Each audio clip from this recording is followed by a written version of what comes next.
الحمد للہ حمدا کثیرا بسم اللہ الرحمن الرحیم وَإِذَا مَرِضْتُ فَهُوَ يَشْفِينِ صدق اللہ العظیم۔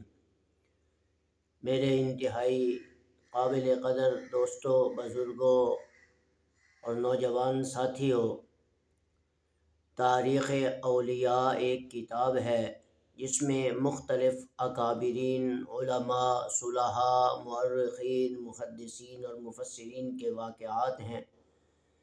اسی کتاب کے اندر ایک واقعہ عجم کے ایک طبیب ابن الزہر کا لکھا ہے کہ ایک مرتبہ ابن زہر طبیب جو عرب کا مشہور ڈاکٹر تھا، وہ شاہی محل کے دروازے کے پاس گزر رہا تھا تو اس نے اس محل کے سامنے ایک شخص کو دیکھا جس کا پیٹ بہت آگے بڑھا ہوا تھا اور وہ اپنے موٹاپے کی وجہ سے چیخ رہا تھا، چلا رہا تھا، پریشان نظر آ رہا تھا اور اس کا رنگ تبدیل ہوتا نظر آ رہا تھا۔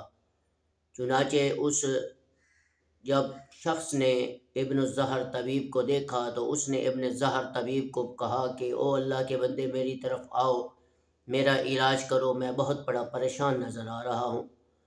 تو ابن زہر فرماتے ہیں کہ میں نے اس کی طرف توجہ نہ کی، کئی دن تک یہ مجھے کہتا رہا لیکن میں ٹال مٹول کرتا رہا۔ ایک دن میں خود اس کے پاس گیا اور میں نے اس سے اس کے مرض کے متعلق پوچھا اور سوالات کیے کہ یہ مرض تجھے کیسے لاحق ہوا، کب ہوا، کیوں ہوا۔ چنانچہ ابن زہر فرماتے ہیں کہ میں اس شخص کو لے کر اس کے گھر گیا۔ میں نے کہا کہ دیکھتا ہوں اس کے گھر کے اندر کوئی ایسی آفت تو نہیں آئی کہ جس کے استعمال کی وجہ سے اس کو یہ پریشانی لاحق ہو گئی ہے۔ چنانچہ ابن زہر اس موٹے شخص کو لے کر اس کے گھر جب پہنچے تو جہاں یہ سوتا تھا اس کے پاس ایک گھڑا پڑا ہوتا تھا جس میں پانی بھرا ہوا ہوتا تھا اور جس سے یہ پانی پیتا تھا۔ تو ابن زہر نے اپنے ساتھ موجود ایک خادم کو کہا کہ اس کا ڈھکن اتارو۔ جب اس گھڑے کا ڈھکن اتارا کیا تو ابن زہر نے اس گھڑے کے اندر جھانک کر دیکھا تو اس میں ایک بہت بڑا مینڈک پڑا ہوا تھا جس کے زہر نے پورے پانی پہ اثر کیا ہوا تھا۔ تو یہ پانی پیتا رہا، اس کو پتہ نہ چلا۔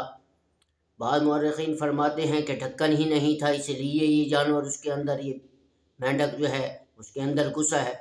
اگر ڈھکن آیا تو پھر یہ جانور کیسے اندر کیا؟ تو بہرحال تو ابن زہر نے کہا یہی چیز ہے جو تیرے پیٹ کو موٹا کر رہی ہے اور تجھے تکلیف میں مبتلا کر رہی ہے۔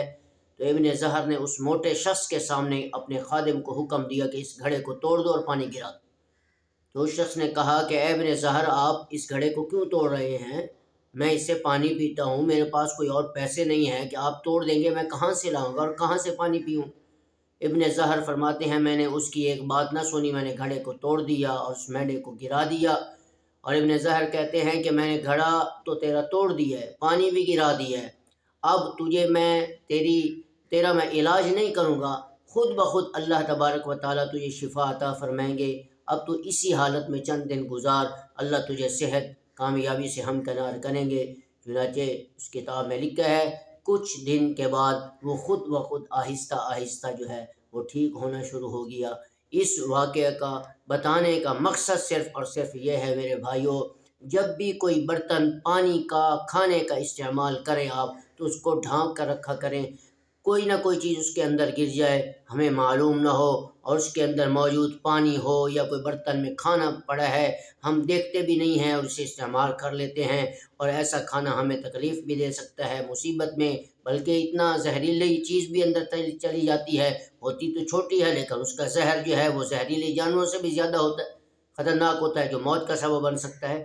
اس لیے ہمیں چاہیے کھانے اور پینے والے برتنوں کو ڈھانک کر رکھنا چاہیے تاکہ یہ مصیبت ہمیں نہ پہنچے جیسا کہ ایک اس شخص کو پہنچی ہے۔ السلام علیکم ورحمۃ اللہ وبرکاتہ۔